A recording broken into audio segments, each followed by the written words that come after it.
Hello everyone, welcome back to my YouTube channel. Gauri Kalyana ಸೀರಿಯಲಲ್ಲಿ ಇವತ್ತಿನ ಎಪಿಸೋಡಲ್ಲಿ ಏನೇನೆಲ್ಲ ಆಯಿತು ಅಂತ ನಿಮಗೆ ಕಂಪ್ಲೀಟಾಗಿ ಡೀಟೇಲ್ಸ್ ಬೇಕಂತಂದರೆ ಈ ವಿಡಿಯೋನ ಫಸ್ಟಿಂದ ಕೊನೆವರೆಗೂ ನೋಡಬೇಕಾಗುತ್ತೆ.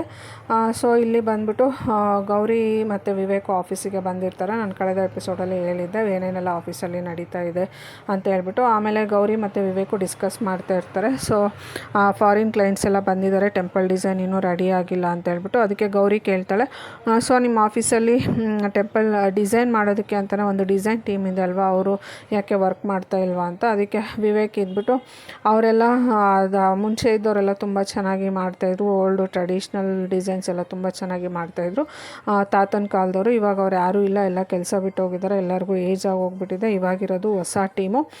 ಸೊ ಹೊಸ ಟೀಮಲ್ಲಿ ಎಲ್ರಿಗೂ ಆ ಡೆಡಿಕೇಶನು, ಆ ಡಿಸೈನು, ಆ ಥಾಟ್ಸು ಯಾವುದು ಬರೋದಿಲ್ಲ. ಸೊ ಹಾಗಾಗಿ ನಮಗಿಷ್ಟು ಕಷ್ಟ ಆಗ್ತಿದೆ ಅಂತ ಹೇಳ್ಬಿಟ್ಟು ವಿವೇಕ್ ಹೇಳ್ತಾನೆ. ಆಗ ಗೌರಿ ಇದ್ಬಿಟ್ಟು ಆ ಥರ ಏನಿಲ್ಲ, ನಿಮ್ಮ ಟೀಮು ಚೆನ್ನಾಗಿದೆ, ಸೊ ವರ್ಕ್ ಪ್ರೆಷರಿಂದ ಎಲ್ಲರಿಗೂ ಆ ಥರ ಆಗ್ತಿದೆ ಅಂತ ಹೇಳ್ಬಿಟ್ಟು ಗೌರಿ ಹೇಳ್ತಾಳೆ.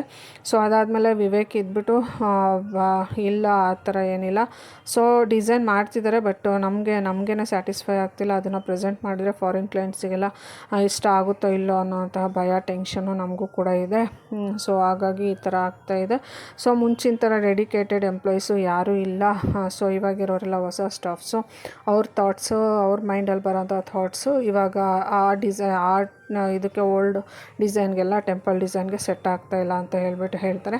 ಅದಕ್ಕೆ ಗೌರಿ ಇದ್ಬಿಟ್ಟು ಏನಾದರೂ ಒಂದು ಮಾಡೋಣ, ನೀವು ಜಾಸ್ತಿ ಟೆನ್ಷನ್ ತೊಗೋಬೇಡಿ, ಆರಾಮಾಗಿರಿ, ಊಟ ಮಾಡಿ, ಊಟ ತೊಗೊಂಬರ್ತೀನಿ ಅಂತ ಹೇಳ್ತಾರೆ. ಅದಕ್ಕೆ ವಿವೇಕ್ ಇದ್ಬಿಟ್ಟು ಇವಾಗಾಗಿರೋ ಟೆನ್ಷನ್ಗೆ ಹಸಿವೆ ಹೋಗ್ಬಿಟ್ಟಿದೆ ನನಗೆ, ಇನ್ನು ಎಲ್ಲಿಂದ ಊಟ ಮಾಡಲಿ ನಾನು ಅಂತ ಹೇಳ್ಬಿಟ್ಟು ಟೆನ್ಷನಲ್ಲಿ ಕೂತ್ಕೊಂಡಿರ್ತಾನೆ. ಸೊ ಅದನ್ನೆಲ್ಲ ನೋಡಿಬಿಟ್ಟು ಗೌರಿಗೆ ತುಂಬಾ ಟೆನ್ಷನ್ ಆಗುತ್ತೆ ಮತ್ತು ಭಯ ಕೂಡ ಆಗುತ್ತೆ. ಇದೇನಪ್ಪ ಆಫೀಸಲ್ಲಿ ಇಷ್ಟು ವರ್ಸ್ಟ್ ಆಗಿದೆ ಸಿಚುವೇಶನು ಅಂತ ಹೇಳ್ಬಿಟ್ಟು ಯೋಚನೆ ಮಾಡ್ತಾ ಇರ್ತಾಳೆ. ಇದನ್ನು ಏನು ಮಾಡೋದು, ಈ ಪ್ರಾಬ್ಲಮ್ನ ಯಾವ ಥರ ಸಾಲ್ವ್ ಮಾಡೋದು ಅಂತ ಹೇಳ್ಬಿಟ್ಟು ನಿಂತ್ಕೊಂಡು ಯೋಚನೆ ಮಾಡ್ತಾ ಇರ್ತಾಳೆ. ಹಾಗೆಯೇ ವಿವೇಕ್ ಕೂಡ ತುಂಬ ಟೆನ್ಷನಲ್ಲಿ ಏನು ಮಾಡೋದು, ಫಾರಿನ್ ಕ್ಲೈಂಟ್ಸು 2 hours ಟೆಂಪಲ್ ವಿಸಿಟಿಗೆ ಅಂತ ಹೋಗಿದ್ದಾರೆ, ಅವ್ರು ಬರೋ ಅಷ್ಟರಲ್ಲಿ ನಮ್ಮ ಡಿಸೈನ್ನ ನಾವು ಪ್ರೆಸೆಂಟ್ ಮಾಡಬೇಕು.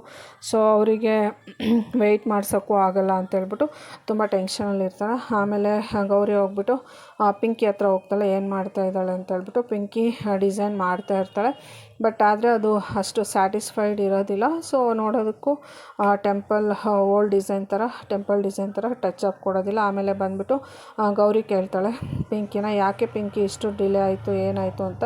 ಅದಕ್ಕೆ ಪಿಂಕಿ ಇದ್ಬಿಟ್ಟು ನನಗೆ ಭಯ, ಟೆನ್ಷನಿಂದ ನನಗೆ ಒಂದು ಗೆರೆ ಕೂಡ ಹಾಕೋಕ್ಕಾಗ್ತಾಯಿಲ್ಲ, ನನಗೆ ಡಿಸೈನ್ ಮಾಡೋಕ್ಕೆ ಕಾನ್ಸಂಟ್ರೇಷನ್ನೇ ಮಾಡೋಕ್ಕಾಗ್ತಾಯಿಲ್ಲ, ಮೈಂಡು ಕೂತ್ಕೊಳ್ಳೋಕ್ಕೆ ಆಗ್ತಾಯಿಲ್ಲ ನನಗೆ ಅಂತ ಹೇಳ್ತಾಳೆ. ಸೊ ಅದಕ್ಕೆ ಗೌರಿ ಇದ್ಬಿಟ್ಟು ನೀವು ಅಷ್ಟು ಟೆನ್ಷನ್ ಮಾಡಿಕೊಂಡ್ರೆ ನಿಮಗೆ ಯಾವ ಡಿಸೈನು ಕೂಡ ತಲೆಗೆ ಬರೋದಿಲ್ಲ, ರಿಲ್ಯಾಕ್ಸ್ಡಾಗಿ ಡಿಸೈನ್ ಮಾಡಿ, ರಿಲ್ಯಾಕ್ಸ್ಡಾಗಿ ಕೂತ್ಕೊಂಡು ಮಾಡಿ ಅಂತ ಹೇಳ್ತಾಳೆ. ಸೊ ಅದಕ್ಕೆ ಪಿಂಕಿ ಅಳೋದಕ್ಕೆ ಸ್ಟಾರ್ಟ್ ಮಾಡ್ತಾಳೆ. ಏನು ಮಾಡೋದು ಮೇಡಮ್, ನನಗೇನು ಗೊತ್ತಾಗ್ತಾನೆ ಇಲ್ಲ, ಸೊ ಒಂದು ಲೈನ್ ಕೂಡ ಹಾಕೋಕ್ಕಾಗ್ತಾಯಿಲ್ಲ, ನನಗೆ ಮೈಂಡೆಲ್ಲ ಫುಲ್ಲು ಬ್ಲ್ಯಾಂಕ್ ಆಗಿ ಹೋಗ್ಬಿಟ್ಟಿದೆ. ಸೊ ನಾನು ಮಾಡಿದ ಡಿಸೈನು ವಿವೇಕ್ ಸರ್ಗೆ ಇಷ್ಟ ಆಗಿಲ್ಲ ಅಂತ ಹೇಳ್ಬಿಟ್ಟು ಹತ್ಕೊಂಡು ಕೂತಿರ್ತಾಳೆ. ಸೊ ಅದನ್ನು ನೋಡಿಕೊಂಡು ಗೌರಿ ಕೂಡ ನಿಂತಿರ್ತಾಳೆ. ಸೊ ಈ ಫಾರಿನ್ ಕ್ಲೈಂಟ್ಸನ್ನು ಯಾವ ಥರ ಮ್ಯಾನೇಜ್ ಮಾಡ್ತಾರೆ, ಯಾವ ಥರ ಮೇಂಟೈನ್ ಮಾಡ್ತಾರೆ, ಸೊ ಟೆಂಪಲ್ ಡಿಸೈನ್ ಯಾರು ರೆಡಿ ಮಾಡ್ತಾರೆ ಅಂತ ನಿಮ್ಗೆ ಗೊತ್ತಾಗಬೇಕಂದ್ರೆ ನೆಕ್ಸ್ಟ್ ಎಪಿಸೋಡ್